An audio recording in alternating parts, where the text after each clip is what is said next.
They're wasting no time. And ICE is making nearly 500 arrests in the span of just 33 hours. The New York Post cover, the ICE man cometh. President Trump also signing more executive orders, including one designed to block illegal crossings. And he told Sean Hannity that Joe Biden's failed policies forced him to take swift action. Why would somebody say that open borders are good, where jails and mental institutions from other countries and gang members right off the streets of the toughest cities in the world are being brought to the United States of America and emptied out into our country? Why would anybody that even likes, you don't have to love our country, you have to like it. Why would anybody that likes our country, the Democrats, allow that to happen? And even now, I watch them on television, they're trying to justify it. You can't justify it.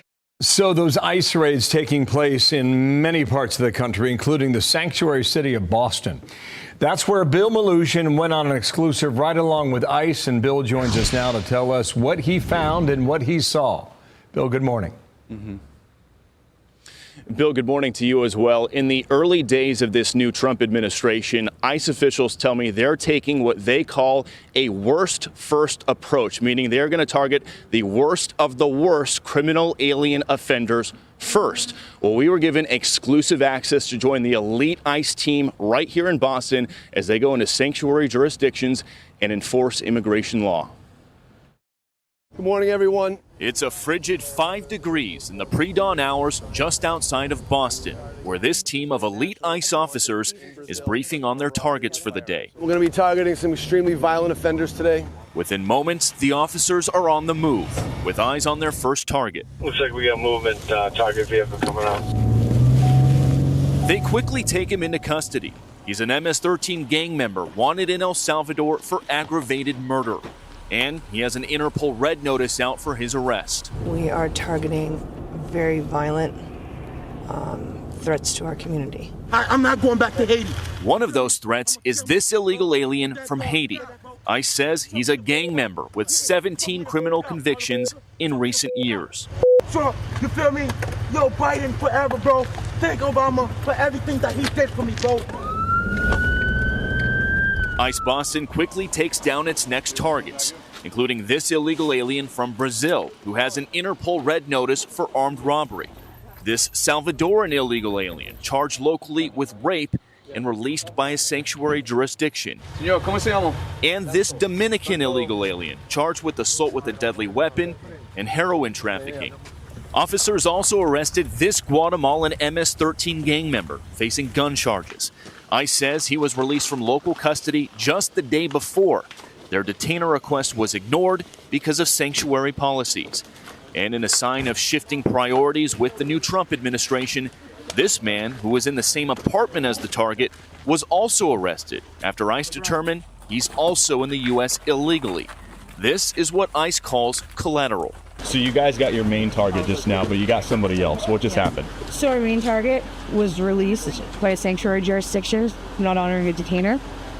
That person was released back into the community, and when we went to go find him, he's with somebody else who was previously removed from the United States. So he's going to go today too. And that is exactly what Border Czar Tom Homan has warned would happen. When we find the bad guy, he's probably with others that are in the United States illegally.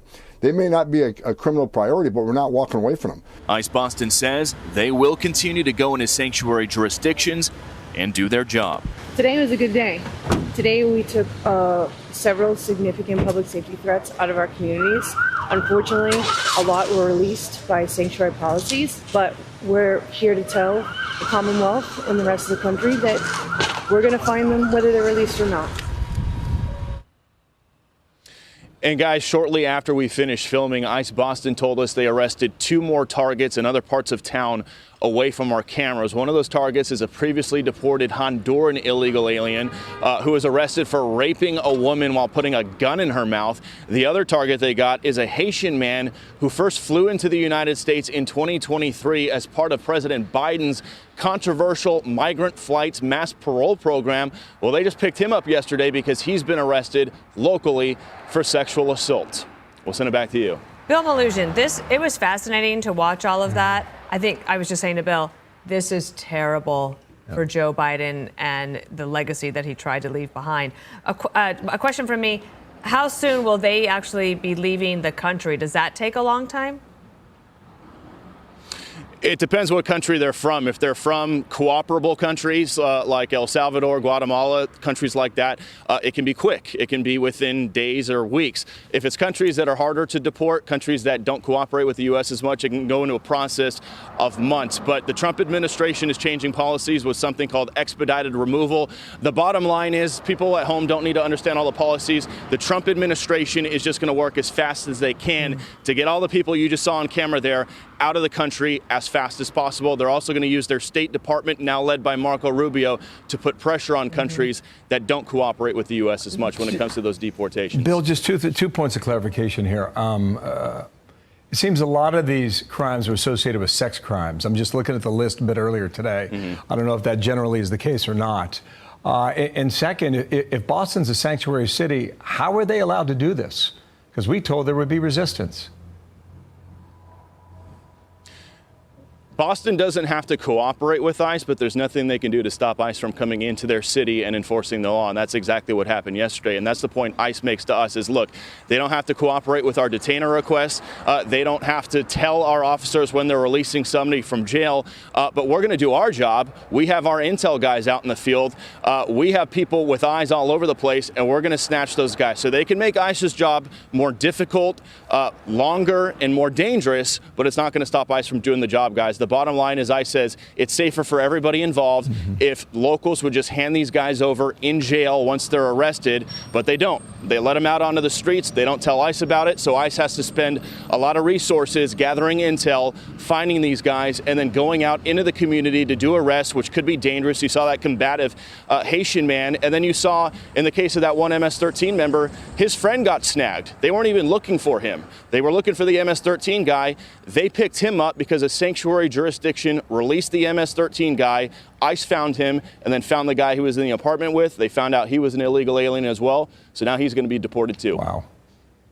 Amazing. Bill Melugin, thank you so much. More to come on that. Thank you, Bill. I'm Steve Doocy. I'm Brian Kilmeade. And I'm Ainsley Earhart. And click here to subscribe to the Fox News YouTube page to catch our hottest interviews and most compelling analysis.